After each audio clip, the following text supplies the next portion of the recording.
Well, hello everybody. Today is the National Remembrance Day for the Holocaust, and I'm conscious that at the college we always have a little ceremony in order to remember that day, and so I'm going to keep that tradition by having this ceremony, which I hope you will join me with. First, I'm going to light the candles. Candles and the light that comes from them are symbolic, of course, of light over darkness, and I think that's an important thought for today.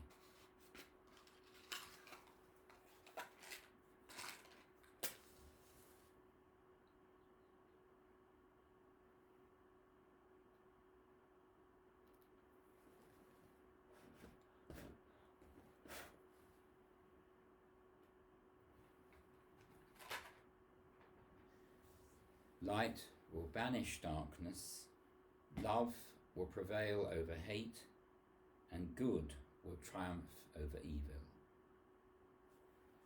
The Holocaust is one of the greatest scars in the history of humankind. The terrible suffering inflicted on human beings by human beings. The deportations, the terrible living conditions, the forced labour, the starvation, the deaths of millions of men, women and children. Why? Well, I've been reflecting upon that, and I just want to share two thoughts with you. Why? First, I think the whole concept of scapegoating. Scapegoating used to be an actual thing. They used to get a goat, a real goat, and the holy men would put their hands on the goat and ask that all the sins of the people were transferred from the people to the goat. Then the goat was driven into the wilderness, and of course the sins of the people were driven with it, taken away. Scapegoating is the blaming of others for things which we find difficult in ourselves or in our communities or nations. And so we find someone to blame for the problems of a world, a nation, a community, a family, an individual. To find someone to blame allows us to find simplistic answers to the world's problems and our problems. It's not our fault. It's someone else's fault. It's their fault. Singling out people and blaming them. It's nothing to do with us. Once you create an us, you have also created a them. He or she is one of them. They've immediately been put aside. They're different. They're to blame. The other thing, I think, is the dehumanization of people. Once you allow yourself to think that some people are less human than others, then you can do whatever you want because you have lost your moral compass.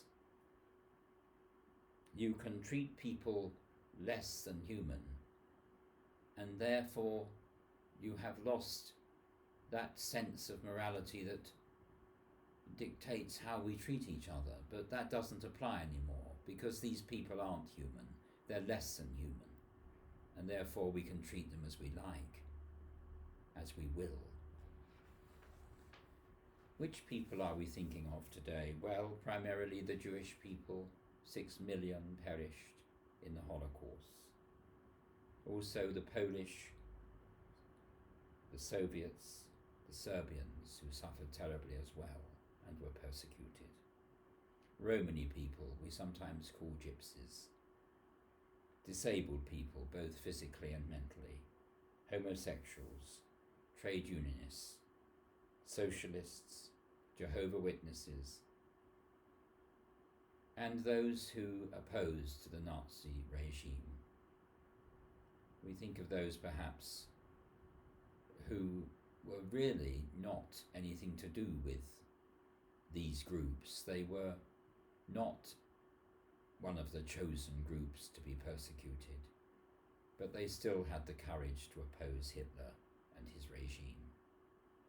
Someone like Dietrich Bonhoeffer, who actually was in America and came back to Germany. He left safety in order to come back and oppose Nazism. He died by hanging just before the end of the war.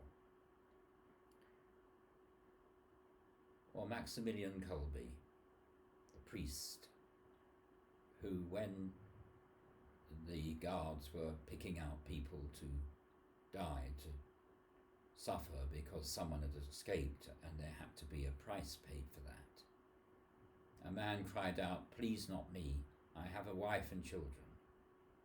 Maximilian Kolbe stood forth and said, "Please put me in his place. I have no wife or children. I'm a priest." He perished in one of the camps. And we also remember today the other genocides which have happened since the war.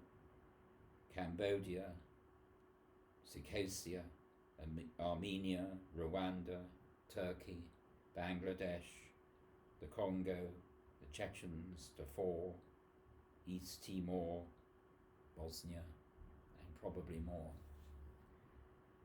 And it's an awful list, but I only list it because we must have the courage to believe that things can be different, that the world doesn't have to fall back into the simplicity of scapegoating or the horror of treating people less than human, when actually our humanity is not for us to either give or to take away from anyone. It is given by a higher power than us. And so, depressing though these stories are, we must have hope for the future. Light overcoming darkness, hate being dispelled by faith and hope. It can be different, and I believe it will be different. I'm going to say a prayer. Loving God, we come to you with heavy hearts, remembering those who suffered during the Holocaust, those who died. In the horror of that history, when so many groups were targeted because of their identity, and in the genocides that followed, which, recognizing destructive prejudices that drive people apart, forgive us when we give space to fear, negativity and hatred, and other simple ideas that just make people, for one reason or another, different from us. Help us to see everyone as equally precious. Help us to stand together with those who are suffering, so that light may banish darkness, love will prevail over hate, and good will triumph over evil. And now the Abrahamic blessing which you're used to me giving you. This encompasses Jewish people, Christians, Islamic people, and I hope all who either have faith or not, in just some words of healing. So may God bless you and keep you, make his face shine upon you and be gracious to you, lift up the light of his countenance upon you, and give you his blessing and his peace. Amen. Very nice to be with you. Thank you for being here. God bless you, and God keep you and those you love safe at this time.